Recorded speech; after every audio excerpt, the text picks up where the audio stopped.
Okay, we're going to solve equations in one variable. Before we start, I want to talk about a solution. That's what we'll be looking for. When we solve these equations, we're looking for a solution. A solution is the value that makes the equation true. When there's one variable, there's one solution. So there's only one solution possible when there's one variable. And when I say one solution, I'm talking about one variable. When I say one variable, I'm talking about one kind of variable. So here, for instance, the variable is x, and there's only one of them. That's one variable. Down here, we have the variable is x. There's two of them, but this is still considered to be one variable. Because it's one kind of variable. It's not talking about how often it shows up in the equation. One single variable can be distributed and broken apart or written in different ways, so it's in more than one. It comes up more than once. That still counts as only one variable. So very quickly, I want to talk a little bit about variables. About solving equations. There are different ways that you could solve an equation. You might have an equation. You might have a situation. Let's say you're buying materials for we work for a company that builds roads, and you need to buy material for a road. You're building a road that's going to be 200 miles long, and you have enough material right now on hand in stock for 13 miles. So then you need to find out how much more you need to buy, and it's not that hard to find that amount. There are different ways you could do it.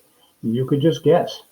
You have 13 miles right now, 13 miles worth of road. You know you have to buy some more, so that's going to be addition. You just don't know offhand how much it is. You know how much you need. You need 200 miles worth. So you have 13 miles worth. How much more do you need? One way you could do it is you could just start guessing, right? 70. Plug it in, add it, see if it works. If it adds up to the right number, you got the answer. 100, 150. Keep guessing until you get the right answer, and that'll work. Sometimes, depending on the numbers, it might take you a little bit longer. Sometimes it could be real quick. But there's another way of doing it. I put a question mark here because I don't know what that number is until I actually find it. Instead of using that question mark, we can use a letter. So this letter, this variable, all it is doing is just holding a place for us and saying that we don't know what that number is. When you first started learning how to do addition and subtraction, you use a box. That's the same thing as a variable. If you've got a problem like this, you would say, okay, well, that's 2. You figure out what goes there. That would be like this part right here, guessing. When you get more complicated problems, then you have to start using some of the rules of solving equations. Now, when you do that, one of the most important tools to use is the inverse or the inverses. Now, what inverses are is opposites. Okay? So every arithmetic operation has its inverse. Okay, or its opposite. So adding,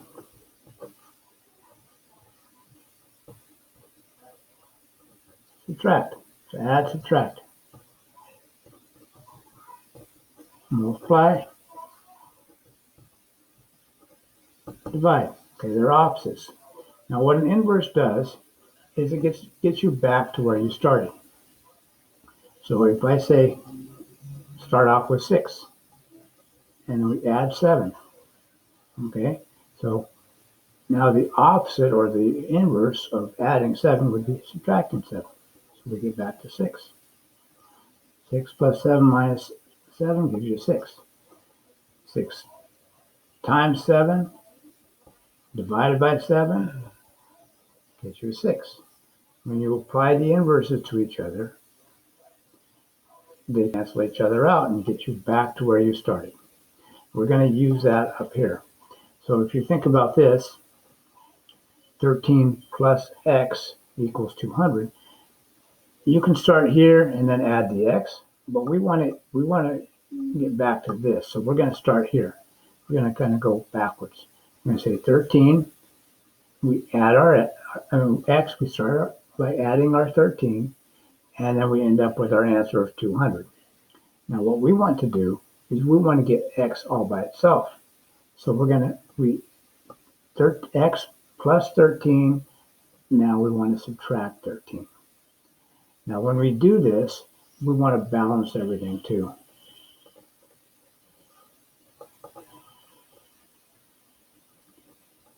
So you're going to do the same thing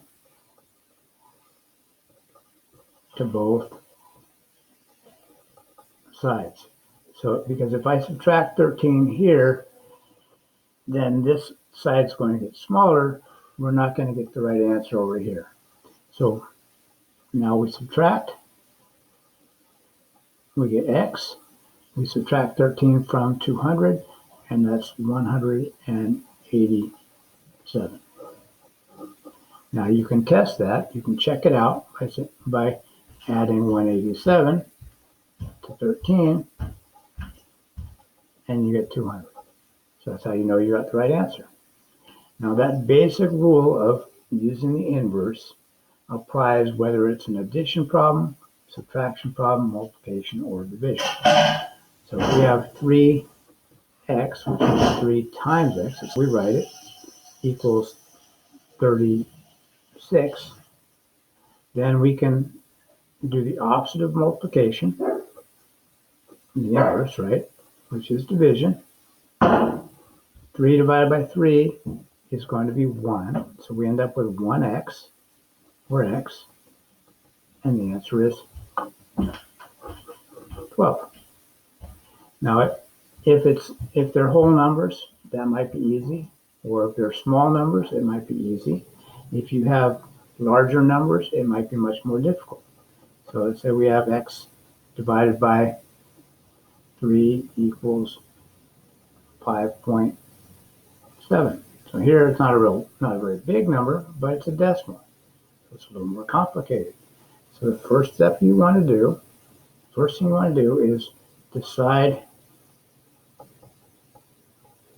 what operation it is. Now that fraction bar means division. So now do the opposite. The opposite of division is going to be multiplication. So we're going to multiply both sides by the number we're dividing by. So we're going to multiply here, both sides. Now we end up with 3 divided by 3. This cancels out and becomes 1. So we get 1x, which is x on our left side. So we start with x, we divide by 3, multiply by 3, and we get back to x. Now to keep it balanced, we multiply both sides by 3.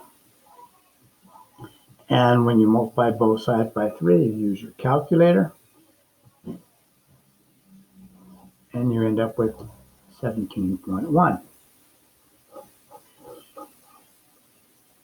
Okay, so once again, I showed the example with a multiplication and a division, but it works exactly the same regardless of the operation.